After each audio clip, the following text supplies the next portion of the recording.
Baik pemirsa Sinpo TV, kembali lagi dalam acara Live Moment di spesial Hari Kemerdekaan Indonesia. Di hari peringatan HUT Kemerdekaan Indonesia yang ke-77, ini Lembaga Legislatif menggelar sidang tahunan di gedung DPR MPR Senayan. Dan sidang tahunan ini memang merupakan rangkaian agenda tahunan di ulang tahun Republik Indonesia. Sejumlah petinggi negara atau tokoh pilar demokrasi hadir untuk turut memeriahkan sidang tahunan dengan menggunakan baju adat.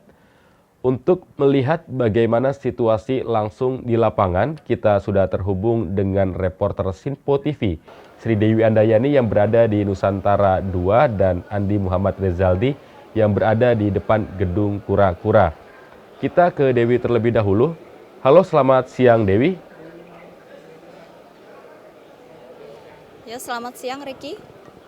Baik, Dewi, bagaimana situasi di sana? Agenda apa saja yang sudah berlangsung? Dewi, silakan dengan laporannya. Ya baik Ricky, pada hari ini Selasa 16 Agustus 2022 baru saja selesai sidang tahunan MPR RI dan pidato kepresidenan, juga sidang bersama DPR dan DPD RI serta rapat paripurna DPR yang membahas mengenai rancangan Undang-Undang APBN di Gedung Nusantara 2 Kompleks Senayan Jakarta. Dan tadi sekitar pukul 8.58 waktu Indonesia Barat, Presiden Joko Widodo ini hadir bersama iring-iringan dan tiba di Gedung Parlemen Senayan Jakarta dengan menggunakan baju adat dari daerah Bangka Belitung dengan didampingi Ibu Iriana Joko Widodo. Sedangkan Wakil Presiden Ma'ruf Amin ini tadi tiba pukul 8.45 waktu Indonesia Barat dengan mengenakan baju adat dari Solo, Jawa Tengah dan didampingi istrinya yakni Wuri Estu Handayani. Dan terlihat pula Ketua DPR RI Puan Maharani yang tadi mengenakan kebaya kutu baru berwarna terakota yang melambangkan semangat optimisme dalam menyambut Hari Ulang Tahun Kemerdekaan Republik Indonesia ke-77. Dan jika dalam sidang tahunan sebelumnya ini yang masuk ke ruang sidang dibatasi hanya 60 anggota saja, namun untuk pelaksanaan sidang tahunan kali ini penyelenggaraan sidang dilaksanakan dengan 100% kehadiran anggota secara fisik yang terdiri dari 575 anggota DPR yang juga termasuk dalam anggota MPR dan 134 anggota DPD, Presiden dan Wakil Presiden beserta jajaran menteri dan pimpinan dari lembaga tinggi negara lainnya. Meski begitu, Ricky, pelaksanaan sidang tahunan ini tetap menerapkan protokol kesehatan yang ketat, di mana sebelum memasuki ruang sidang, para anggota yang akan mengikuti sidang tahunan ini terlebih dahulu harus melakukan swab test PCR. Namun dengan penerapan protokol kesehatan yang ketat ini dapat dilihat suasana komplek Parlemen Senayan Jakarta, terutama di Nusantara 2 ini merupakan satu-satunya tempat yang dapat menjadi akses atau lalu lalang dari petugas yang bekerja di Parlemen Senayan Jakarta dan juga para rekan-rekan media. Sidang tahunan ini juga tadi dimulai sesuai jadwal, yakni pukul 9.30 waktu Indonesia Barat dan akan dilakukan selama 2 sesi. Sesi yang pertama tadi sudah dilakukan, yakni sidang tahunan MPR dan pidato kenegaraan Presiden dalam rangka Hari Ulang Tahun Kemerdekaan Republik Indonesia yang ke-77, dan sesi kedua yakni pukul 13.35 waktu Indonesia Barat akan ada pidato Ketua DPR RI Puan Maharani untuk membuka masa sidang tahun sidang 2022-2023 dan pidato Presiden dalam rangka penyampaian rancangan undang-undang tentang APBN tahun anggaran 2023 disertai nota keuangan dan dokumen pendukung. Ricky. Ya, baik Dewi. Kemudian dari pidato para kepala lembaga ataupun juga kepala negara, ini apa Dewi kira-kira yang bisa diceritakan terkait dengan pidato yang sudah disampaikan oleh Presiden Jokowi? Apakah ini membahas soal terkait dengan pembangunan IKN atau memang akan ada tentang tantangan berat yang disiapkan oleh pemerintahan untuk pembangunan selanjutnya? Dewi. Ya Riki, tadi pidato dari masing-masing dari anggota MPR, dari Ketua MPR, Ketua DPR, dan Presiden. Ya, ini pertama tadi ada pembukaan sidang tahunan pidato dari Ketua MPR RI Bambang Susatyo yang menyampaikan mengenai pokok-pokok haluan negara dan akan melaporkan perkembangan terakhir tentang PPHN, salah satunya soal hasil rapat gabungan pimpinan MPR RI dengan pimpinan fraksi dan kelompok DPD pada 25 Juli 2022 lalu yang menghasilkan penyetujuan rencana pembentukan panitia ad hoc dan nantinya akan diputuskan saat sidang paripurna pada bulan September 2022 mendatang. Sedangkan dalam pidato Ketua DPR RI sekaligus pimpinan sidang bersama yakni Puan Maharani menyampaikan soal keberhasilan Indonesia dalam menangani COVID-19 yang mendapat pengakuan dunia berkat gotong royong seluruh elemen bangsa. Dan Puan juga turut mengapresiasi pemerintah yang terus melindungi rakyatnya dan tumpah darah serta usaha dalam mensejahterakan rakyat di tengah pandemi.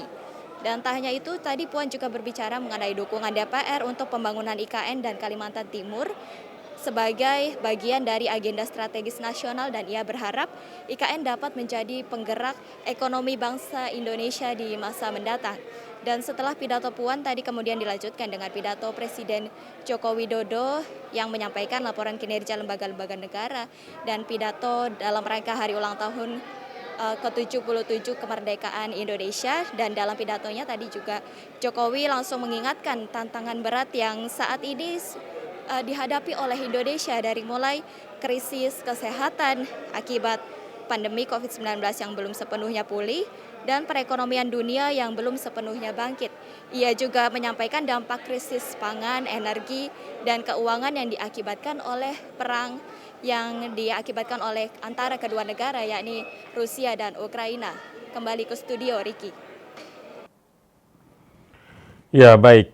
Dewi, terima kasih untuk laporannya. Jadi ada pembahasan soal haluan negara, kemudian Indonesia berhasil menangani pandemi COVID-19, kemudian dukungan dari lembaga legislatif untuk pembangunan IKN, kemudian tantangan berat untuk isu kesehatan dan perekonomian yang berat, kemudian juga krisis global.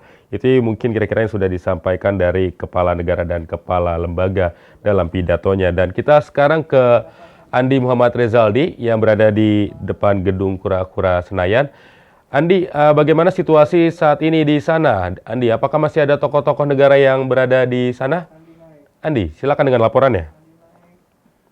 Ya Riki, memang sidang atau agenda pertama pada hari ini memang sudah selesai, di mana memang sidang tahunan MPR RI bersama dengan DPR dan DPD RI ini dan juga pidato kenegaraan dari Presiden Joko Widodo ini sudah berakhir, di mana nanti pukul 13.30 waktu Indonesia Barat akan kembali digelar, yakni sidang pembukaan masa persidangan 1 tahun sidang 2022-2023 dan juga penyampaian tentang pidato Presiden terkait dengan RUU APBN tahun anggaran 2023. Memang para tokoh sudah mulai meninggalkan gedung Parlemen DPR RI, seperti tadi Presiden Joko Widodo sudah meninggalkan gedung Nusantara atau ruang rapat paripurna yang sebelumnya digunakan dalam sidang tahunan MPR bersama dengan DPR dan DPD RI.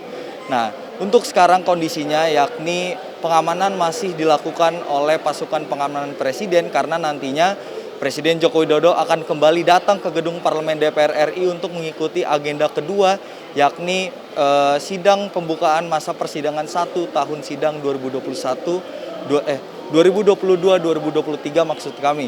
Dan tadi dalam masa persidangan tadi turut hadir beberapa jajaran menteri dari Kabinet Indonesia Bersatu, seperti tadi terlihat ada Menteri Pertahanan Pak Bowo dan juga ada Menko Perekonomian Erlangga Hartarto. Sedangkan dari jajaran mantan presiden tadi hadir juga ada Megawati Soekarno Putri, kemudian tadi ada jajaran mantan wakil presiden, di mana tadi ada Tri Sutrisno, kemudian Hamzahas, lalu juga ada Yusuf Kala dan juga terakhir ada Budiono.